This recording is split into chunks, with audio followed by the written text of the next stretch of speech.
Hello, teacher and classmates. For me,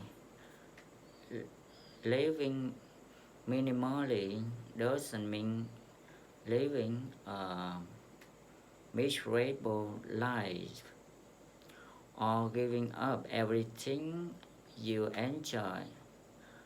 It's, it's about focusing on what's truly essential and making yourself feel lighter.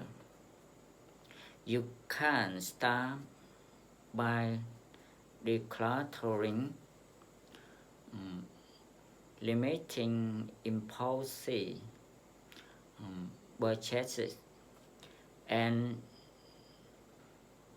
dedicating time to important things like health, family, or personal hobby.